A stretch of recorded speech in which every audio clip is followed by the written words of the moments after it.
क्या कभी सोचा है अपनी चाबियां कहाँ रख दी और फिर भूल गए? या अपनी किसी पसंदीदा पुरानी फिल्म के हीरो या हीरोइन का नाम याद नहीं आया? जरूर, ऐसा तो हम सबके साथ होता रहता है। लेकिन क्या हो अगर मैं आपसे कहूं कि याददाश्त की ये छोटी मोटी आम भूलें किसी बहुत ही गंभीर बीमारी के पहले धीमी आहट हो सकती है। आज हम बात करेंगे अल्जाइमर रोग के 10 शुरुआती लक्षणों के बारे में, जिन्हें हम में से ज्यादातर लोग बस थकावट या बढ़ती उम्र का असर मान लेते हैं। और इनमें से एक लक्षण इतना अप्रत्याशित है कि आपको यकीनन हैरान कर देगा। तो चलिए, पहला लक्षण, और ये वही है जिसके बारे में सबने सुना है, याददाश्त का कमजोर होना। लेकिन चलिए, पहले ये बात साफ कर लें, टीवी का रिमोट कहाँ रख दिया, ये भूल जाना, ये अल्जाइमर नहीं है। ये तो रोजमर्रा की जिंदगी है। हाँ, लेकिन अगर आप यही भूल जाइयो कि इस रिमोट का इस्तेमाल कैसे करते हैं, तो ये बिल्कुल अलग कहानी है। यहाँ असल बात भूल जाने की नहीं, बल्कि उसके असर की है। हम उन याददाश्त की कमियों की बात कर रहे हैं जो सचमुच आपकी रोजाना की जिंदगी में दिक्कतें पैदा करने लगती है। जैसे कि कोई व्यक्ति अभी आपसे फोन पर बात करता है और 5 मिनट बाद फिर फोन करके वही सवाल पूछता है, क्योंकि उसकी याददाश्त से वह बात बिल्कुल मिट चुकी है। ये सिर्फ मामूली भूलने की आदत नहीं है, बल्कि यह ताजा जानकारी का लगातार मिटना है। वह जरूरी तारीखें, अपने करीबी लोगों के जन्मदिन और वे घटनाएं भी जो अभी कल ही हुई थीं, भूल सकता है। ये ऐसा है जैसे किसी कंप्यूटर में फाइल सेव करने का बटन खराब हो गया हो। जो भी होता है वह सिर्फ अस्थायी स्मृति, टेम्पररी मेमोरी में रहता है और पहली रीस्टार्ट पर गायब हो जाता है। और सबसे पेचीदा बात यह है कि इस दौरान व्यक्ति अभी भी इसे छुपाने की कोशिश कर सकता है। वह मजाक में बात को टाल देता है, चिट्ठी या नोट्स का सहारा लेता है और अपने परिवार वालों पर निर्भर करता है। हम भी यह देखकर अक्सर सोच बैठते हैं, अरे, ऐसा तो सबके साथ होता है, बस थक गए होंगे। मानोगे ना आप, सब कुछ तनाव पर डाल देना किसी गड़बड़ को पहचानने से ज्यादा आसान है। लेकिन हमारी यही अनदेखी बीमारी को चुपचाप आगे बढ़ने का मौका देती है। जबकि ऐसे भी लक्षण हैं जिनका याददाश्त से कोई लेना देना नहीं है और वे कहीं ज्यादा स्पष्ट होते हैं। तो यह है दूसरा संकेत, जिसे हम अक्सर बस ध्यान न देना या थकान मान लेते हैं। यह है कामों को योजनाबद्ध तरीके से करने और समस्याओं को सुलझाने में दिक्कत। आप अपने किसी पसंदीदा पकवान की विधि को याद कीजिए, जिसे आप आंखें बंद करके भी बना लेते हैं। अब सोचिए, जब आप उसे देखते हैं तो वह आपको किसी अनजान भाषा में लिखी पहेली लगने लगे। आपको समझ ही ना आए कि पहले क्या करना है, फिर क्या, कितनी मात्रा में क्या डालना है, और ये सब सोचकर ही घबराहट होने लगे। या जैसे हर महीने घर का हिसाब किताब रखना और बिल भरना। जो काम पहले बस एक रूटीन था और 15 मिनट में हो जाता था, अब उसमें घंटों लग जाते हैं और अंत में बस निराशा ही हाथ लगती है। बात यह नहीं है कि व्यक्ति अचानक गिनती भूल गया है या आलसी हो गया है। समस्या इससे कहीं ज्यादा गहरी है। दरअसल एकाग्रता की क्षमता कम हो जाती है और दिमाग में चीजों का क्रम बनाए रखने की शक्ति खो जाती है। हमारा दिमाग अब एक साधारण योजना नहीं बना पाता। पहले यह करना है, फिर वह, और आखिर में इसे ऐसे खत्म करना है। यह ऐसा है मानो आपके अंदर के मार्गदर्शक गाइड की सारी सेटिंग्स बिगड़ गई हों और वह अब आपको अ बिंदु से अब बिंदु तक का रास्ता नहीं बता पा रहा, भले ही वह रास्ता कितना भी सीधा साधा क्यों ना हो। और किसी छोटी सी रोजमर्रा की चीज में भी ऐसी लाचारी महसूस करना, यह एक बहुत चिंताजनक संकेत है जिसे हमें नजरअंदाज नहीं करना चाहिए। हमारी सूची का तीसरा महत्वपूर्ण बिंदु है जाने पहचाने रोजमर्रा के काम करने में परेशानी। यहीं पर यह तय करना मुश्किल हो जाता है कि यह बस थकान है या अब हमें गंभीरता से सोचने की जरूरत है। कल्पना कीजिए, आप सारी उम्र एक ही रास्ते पर आते जाते रहे हो और एक दिन अचानक आपको समझ न आए कि अगले मोड़ पर कहाँ जाना है। या फिर आपकी माँ, जो दुनिया के सबसे स्वादिष्ट पकवान बनाती थीं, अचानक भूल जाती है कि चूल्हा कैसे जलाना है। यहां बात किसी मुश्किल चीज को करना भूलने की नहीं है, बल्कि यह उन बुनियादी अपने आप होने वाले कामों के बारे में है जो हम अक्सर बिना सोचे समझे करते हैं। जैसे कोई व्यक्ति अपनी पसंदीदा लूडो या कैरम खेल के नियम भूल जाए, जिसे वह पिछले 20 सालों से हर शनिवार खेलता आ रहा है, या उसे टीवी के रिमोट का इस्तेमाल करना समझ ना आए, जिसका वह सालों से इस्तेमाल कर रहा है। यह सिर्फ याददाश्त का कमजोर होना नहीं है। यह ऐसा है जैसे दिमाग से काम करने का पूरा निर्देश ही मिटा दिया गया हो। और सबसे डरावनी बात यह है कि ऐसा होने पर व्यक्ति खुद को बहुत उलझा हुआ और लाचार महसूस करता है। उसे पता होता है कि उसे यह सब याद होना चाहिए, लेकिन वह जानकारी उसके दिमाग से निकल ही नहीं पाती। इससे उन्हें शर्मिंदगी महसूस होती है और वे अपनी बेबसी छिपाने की कोशिश करते हैं, जिस कारण बीमारी का जल्दी पता लगाना और भी मुश्किल हो जाता है। अब हम चौथे लक्षण की बात करते हैं, और यह सच में डराने वाला हो सकता है। यह है समय और स्थान का भ्रम। सच कहें तो हम में से हर कोई कभी न कभी उठा होगा और तुरंत यह नहीं बता पाया होगा कि आज कौन सा दिन है, खासकर छुट्टियों के बाद। लेकिन ये वह नहीं है। यहाँ हम एक बिल्कुल अलग और बहुत बड़ी समस्या की बात कर रहे हैं। सोचिए, आप सिर्फ दिनों का हिसाब नहीं, बल्कि पूरे मौसमों का हिसाब भूल जाएं। कोई व्यक्ति दिसंबर में समुद्र तट पर जाने की तैयारी कर सकता है और उसे यह समझ ही ना आए कि बाहर बर्फ क्यों पड़ रही है। वह समय के गुजरने का एहसास खो देता है। उसके लिए जो बातें 5 मिनट पहले हुईं, वे कल की लग सकती हैं, और जो 1 साल पहले हुई थीं, वे आज की जैसी महसूस हो सकती हैं। उसके लिए समय एक सीधी रेखा नहीं रहता। यह यादों का एक अस्त-व्यस्त ढेर बन जाता है। लेकिन इससे भी ज्यादा डरावना है जगह का भ्रम। और इसका मतलब किसी अनजान शहर में खो जाना नहीं है। इसका मतलब है अपनी ही गली में रास्ता भूल जाना, दुकान तक जाना जो बस 5 मिनट की पैदल दूरी पर है, और आधे रास्ते में पूरी तरह से भ्रमित होकर रुक जाना। यह न समझना कि आप कहाँ हैं, और सबसे महत्वपूर्ण बात, घर कैसे वापस आना है। ये ऐसा है जैसे आपका अंदरूनी जीपीएस अचानक हमेशा के लिए बंद हो गया हो। आपको एक परिचित पर अचानक बिल्कुल अनजान दुनिया के बीच अकेला छोड़ गया हो। पांचवां लक्षण उन सबसे मुश्किलों में से एक है जिन्हें पहचानना आसान नहीं, क्योंकि इसे अक्सर बढ़ती उम्र के साथ होने वाली आंखों की सामान्य समस्याओं से जोड़ दिया जाता है। यह देखने की क्षमता और चीजों के बीच की दूरी को समझने में आने वाली दिक्कतें हैं। और मेरा मतलब यह नहीं है कि व्यक्ति को चश्मा बदलना है या और मजबूत चश्मे की जरूरत है। मैं यहां बात कर रहा हूं कि हमारा दिमाग आंखों से देखी गई चीजों को कैसे समझता है। मिसाल के तौर पर, व्यक्ति को पढ़ने में बहुत मुश्किल हो सकती है। ये इसीलिए नहीं कि अक्षर धुंधले दिख रहे हैं, बल्कि इसीलिए कि दिमाग उन अक्षरों को जोड़कर शब्द नहीं बना पा रहा, या फिर वह किसी चीज की दूरी का सही अंदाजा नहीं लगा पाता, जिसके कारण वह बार बार कप को मेज से बाहर रख देता है और चाय छलका सकता है। उसे एक जैसे रंगों या उनके शेड्स को पहचानने में भी मुश्किल हो सकती है, जो पहले उसके लिए कभी कोई मुश्किल नहीं थी। लेकिन कुछ और भी अजीब चीजें हो सकती हैं। व्यक्ति शीशे के सामने से गुजरते हुए अपनी ही परछाई को नहीं पहचान पाता। ये इसलिए नहीं कि वह भूल गया है कि वह कैसा दिखता है, बल्कि इसलिए कि दिमाग शीशे में दिख रही शक्ल को अपनी पहचान से जोड़ नहीं पाता। या मिसाल के तौर पर, उसे कुर्सी पर बैठना मुश्किल लगता है क्योंकि वह उसकी ऊंचाई और उस तक की दूरी का सही अंदाजा नहीं लगा पाता। ये ऐसा है जैसे कोई दुनिया को एक टेढ़े मेढ़े शीशे से देख रहा हो, जहां हर चीज की बनावट और दूरी बिगड़ी हुई सी दिखती है। यह आंखों की नहीं, बल्कि दिमाग में मौजूद उस हिस्से की समस्या है जो हमारी देखी हुई चीजों को सही ढंग से समझता है।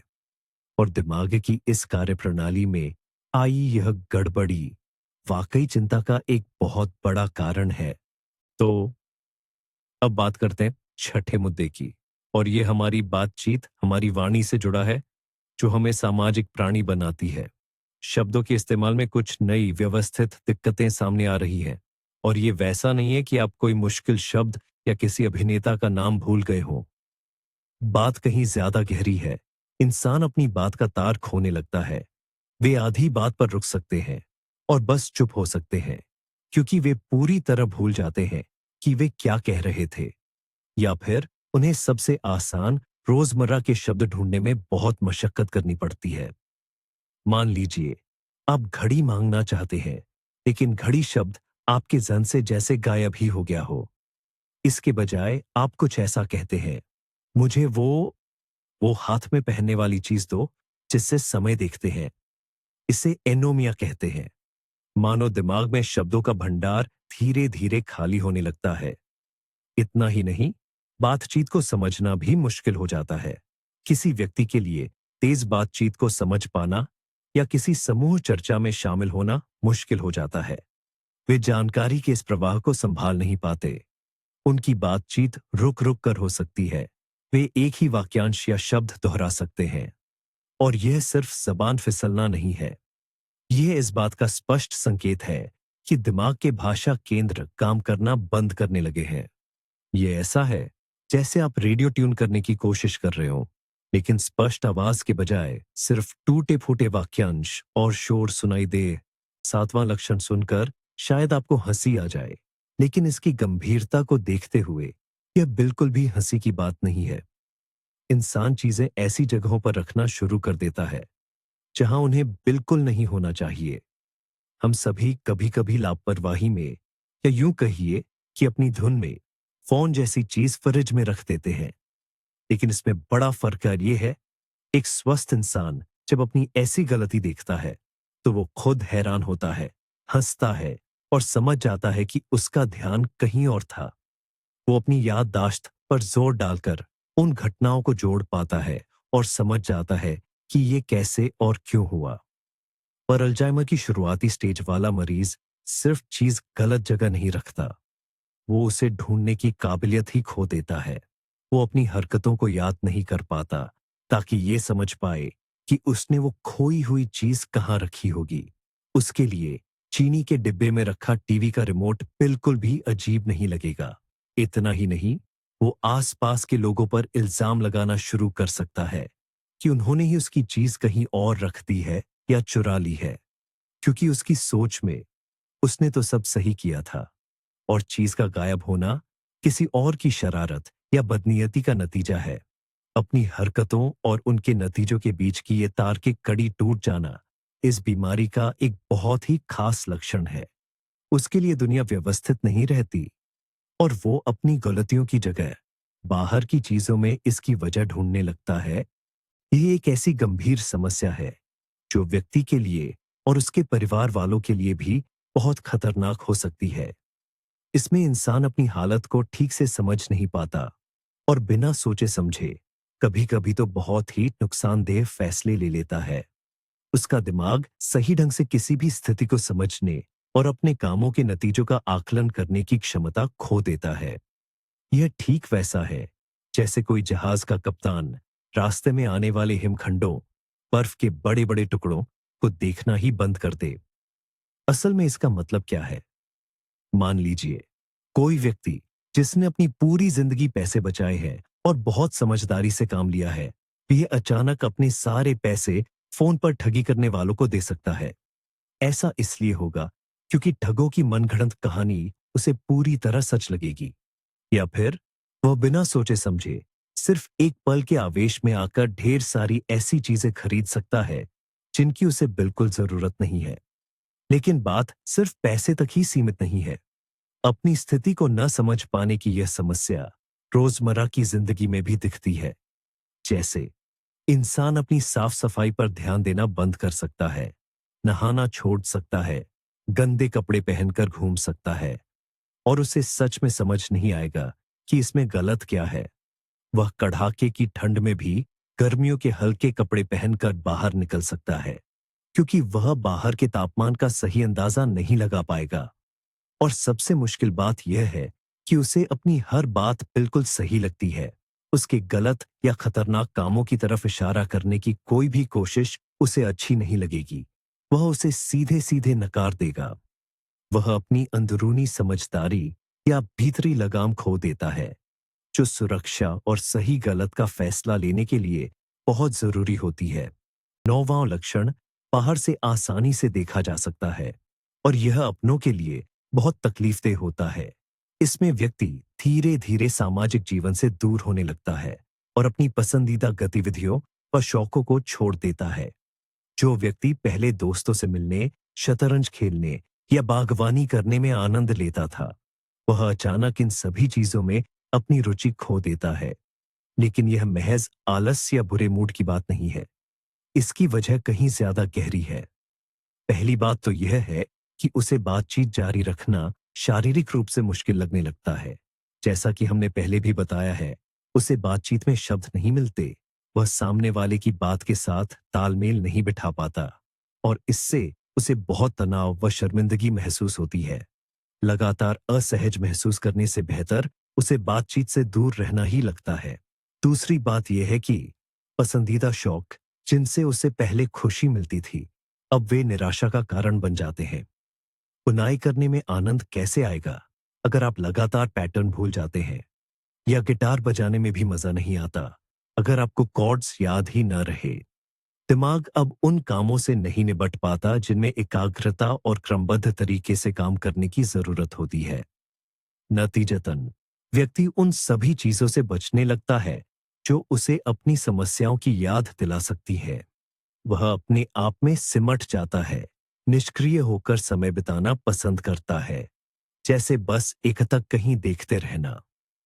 यह दिमाग की एक सुरक्षात्मक प्रतिक्रिया है, दुनिया से छिपने की एक कोशिश, क्योंकि दुनिया उसके लिए बहुत जटिल और समझ से परे होती जा रही है। और अब हम बात करते हैं 10वें लक्षण की, जो सबसे गहरा और भावनात्मक रूप से सबसे भारी होता है। ये है व्यक्ति के मिजाज और उसके व्यक्तित्व में आने वाले गहरे बदलाव। जिसे आप पूरी जिंदगी जानते थे, वो इंसान अचानक बिल्कुल अलग तरह से पेश आने लगता है। जो स्वभाव से दयालु और शांत था, वो अब शक्की, चिड़चिड़ा और यहां तक कि आक्रामक भी हो सकता है। जरा सोचिए, आप एक ऐसी दुनिया में जी रहे हैं जो लगातार आपको धोखे में रख रही है। आपकी चीजें गुम होने लगती हैं, लोग अजीब बातें करते हैं और अपने जाने पहचाने ठिकाने भी पराये से लगने लगते हैं। ऐसे में डर और बेचैनी होना स्वाभाविक है। इंसान अपने करीबियों पर, अपने घर वालों पर शक करने लगता है कि वे उसे नुकसान पहुंचाना चाहते हैं, कुछ चुराना चाहते हैं या उसे धोखा दे रहे हैं। वह छोटी सी बात पर भी आसानी से रो पड़ते हैं या फिर इसके उलट किसी भी बड़ी और महत्वपूर्ण घटना पर भी वे पूरी तरह से बेपरवाह नजर आते हैं। उसका मिजाज बिना किसी वजह के बहुत तेजी से बदल सकता है। अभी वह हंस रहा होता है और अगले ही पल उदास या चिड़चिड़ा हो जाता है।